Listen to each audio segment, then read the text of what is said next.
au niveau artistique et créatif, on a des histoires un peu parallèles, ce qui nous a rapprochés, ce qui nous a fait nous connaître, parce qu'on est carrément sorti des sentiers de la photo traditionnelle pour aller chercher autre chose grâce à ce médium qui est la photo, et en surfant sur les nouveaux outils qui étaient les outils numériques, de la prise de vue et du travail et de l'impression. Du coup, on s'est rencontrés, on a beaucoup discuté, on s'est stimulé, on n'a pas les mêmes, on arrive à des résultats parallèles, mais avec des sources différentes. Et voilà, Pascal, lui, a fait un choix très important puisqu'il a fait basculer toute sa vie dans la création photo. Donc c'est un choix que moi que j'admire, c'est-à-dire qu'à partir du moment où on dit non, maintenant je ne m'occuper que de la photo.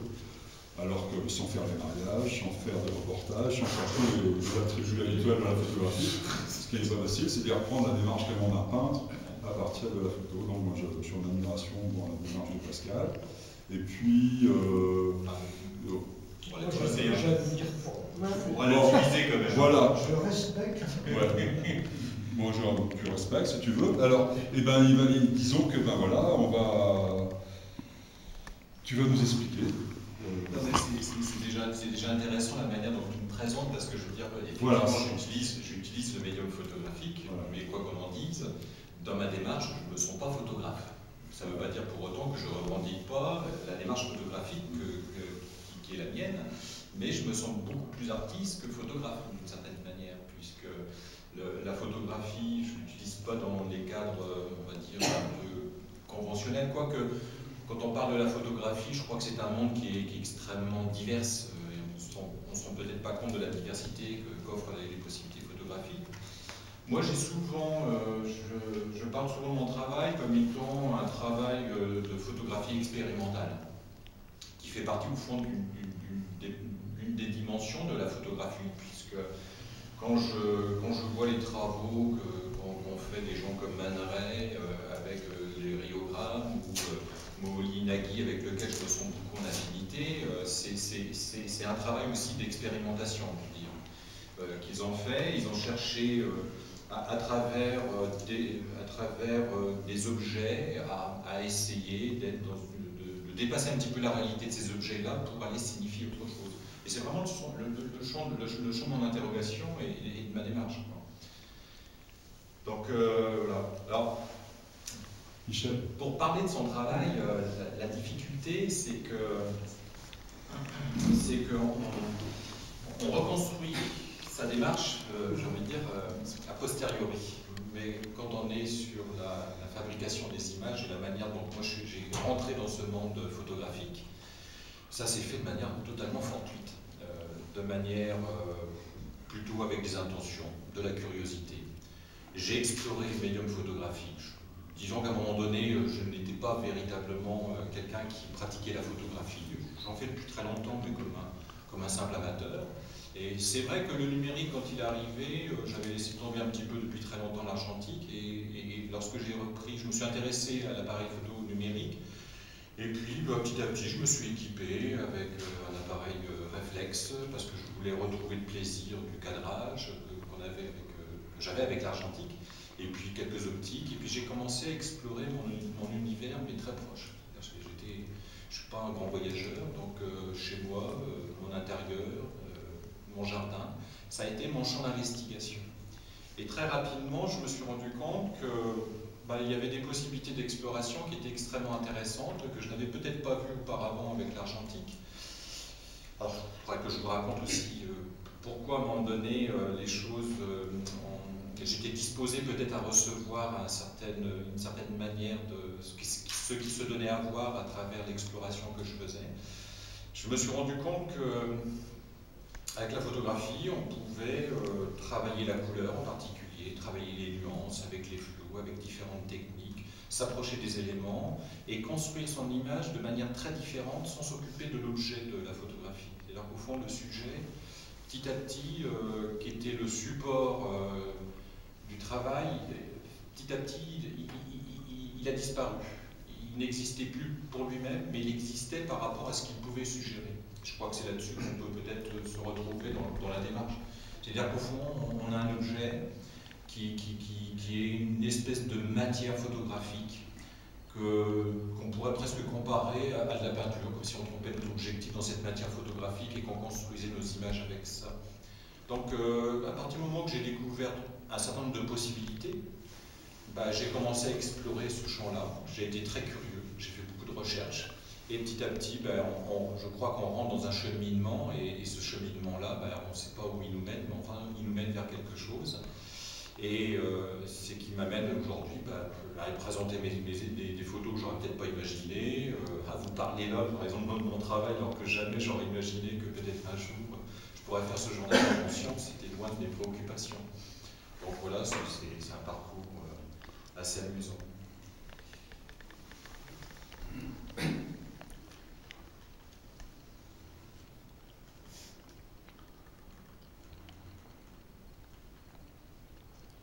Alors c'est vrai qu'au départ, moi le travail, si vous voulez avoir un petit aperçu, j'ai amené ça parce que ça permet peut-être d'avoir, ça a été pour mon premier portfolio que j'ai fait, et avec lequel j'ai commencé à me balader pour montrer un petit peu Et en fait, quand je regarde ça avec un petit peu de recul maintenant, parce qu'en gros la photo, moi ça a commencé à peu près, j'ai commencé à reprendre un appareil photo à peu près dans les années 2006. Dans toute cette période-là, j'ai découvert des choses. Et ça c'est devenu un travail beaucoup plus systématique à partir de 2008 et de 2009, donc c'est assez récent.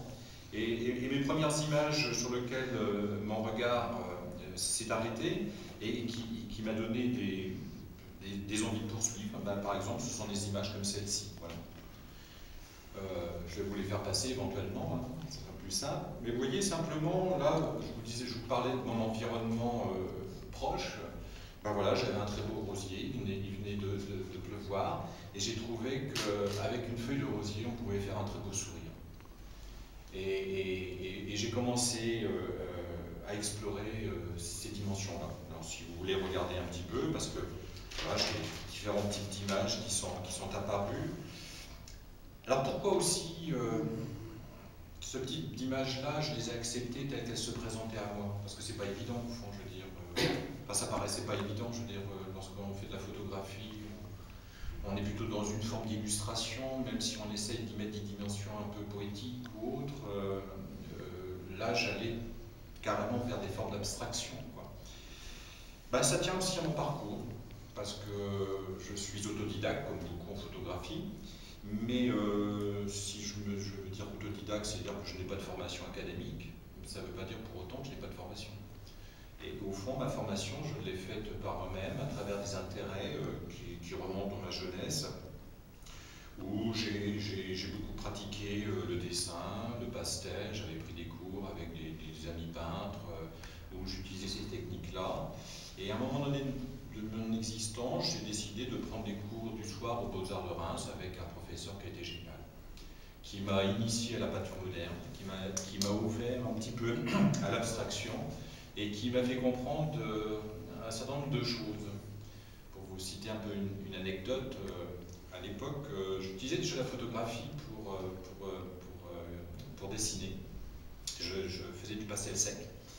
Et j'avais commencé à partir d'une photographie, je travaillais sur des végétaux, j'avais commencé à travailler, j'avais pris une photo, et à partir de là, j'avais construit mon image que je dessinais. Et j'étais dans l'élaboration de ce dessin-là, et je lui amène pour lui montrer. Et puis il regarde ce dessin, et puis il me complimente sur le travail que j'avais fait. Et moi j'étais dans un travail qui n'était pas achevé. Et je lui dis comment j'allais poursuivre le travail. Et il me regarde, et puis il me dit, mais Pascal, ton travail est terminé. Alors je regarde mon dessin, je le regarde. J'ai compris d'un seul coup, il m'avait ouvert une petite porte. C'est que la réalité telle que j'avais envisagé de la reproduire d'une manière peut-être la plus fidèle possible, je l'avais déconstruite et je l'avais recomposée autrement. Et la manière dont je lui présentais suffisait au regard pour qu'il puisse se plonger dedans. Donc quand j'ai commencé à pouvoir travailler la photographie et que j'ai pu évidemment retrouver des sensations qui étaient proches de celle-ci avec des images qui me faisaient penser aussi à cette déconstruction du réel, et puis avec la possibilité de partir dans un imaginaire, voilà, je n'ai pas cherché à comprendre plus longtemps. temps, je me suis engouffré là-dedans et j'ai poursuivi le travail. Donc je crois beaucoup que toute cette période-là m'a servi énormément quand j'ai repris la photographie. Ensuite, il y a peut-être une autre étape aussi qui est importante, c'est que, au fond, face à ces images-là, je remarquais que je passais beaucoup de temps. Et le temps que je passais, c'était du temps dans lequel, au fond, il y avait un cheminement de la pensée. C'est-à-dire que l'image en elle-même devenait un support pour que je puisse m'évader à travers la pensée. D'où, d'un seul coup, m'est venue aussi une autre disposition que j'avais dans mon histoire et dans mon expérience, ça a été celle d'avoir eu un parcours de sociologie. À un moment donné de mon existence, j'ai repris des études, j'avais 32 ans, et j'ai refait un parcours complet d'université jusqu'au DEA. Je n'ai pas poursuivi, c'était problématique, je n'ai pas poursuivi, mais je me suis nourri énormément intellectuellement. Et j'avoue qu'à un moment donné, ces images-là ont commencé à me parler, et quand elles me parlaient, elles faisaient référence à un certain nombre de concepts que j'avais vus, de théories, de pensées qui s'articulaient avec ce domaine-là. Ce qui m'a amené progressivement à faire un travail beaucoup plus systématique et à rapprocher mon travail, bon, c'est peut-être un peu prétentieux de ça, mais véritablement de la pensée de Gaston Bachelard.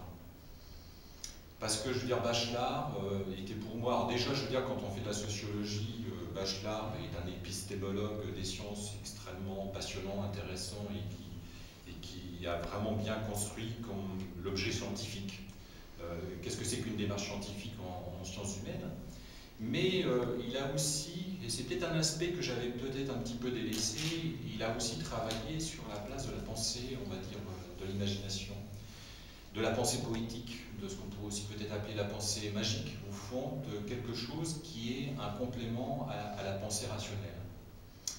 Et c'est vrai qu'aussi, à l'époque où j'ai commencé à faire ce travail-là, la réalité m'était désagréable, m'était déplaisante, j'étais dans un questionnement existentiel, et la volonté de vouloir changer le monde était chez moi présente, mais bien évidemment la lucidité faisait que, à moi tout seul, j'y très mal de le faire, mais j'ai pu le faire par des images. Ouais. Et donc, voilà, tout ce travail-là se retrouve, au fond, quand on analyse un travail qui s'est fait de manière un peu inconsciente, de manière un petit peu portée par un instinct, on se rend compte quand on le regarde après coup, qu'on parle de soi, on parle en permanence, partout.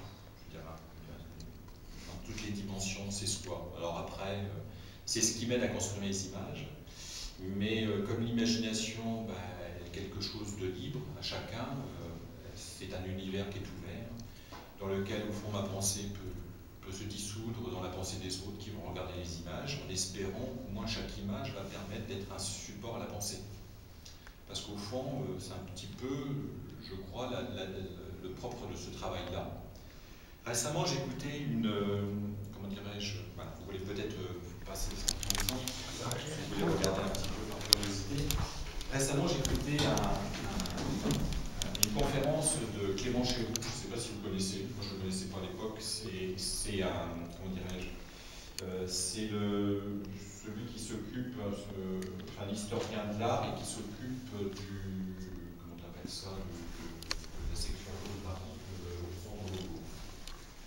et qui faisait une conférence sur ce qu'il appelait la photographie de la pensée, en rapport avec des travaux de Hadjet, je crois. Je ne connais pas trop les mondes de la photographie, mais je crois que c'est ce photographe-là qui, je crois, au XIXe siècle, je veux dire, était dans cette démarche de vouloir photographier des rêves.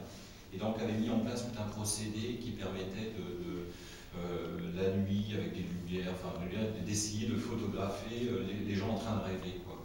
Et donc, au fond, ils obtenaient des images, et ces images-là, telles qu'elles expliquaient, elles devenaient simplement, à défaut d'être véritablement une photographie des rêves, devenaient un support pour la pensée et pour l'imagination.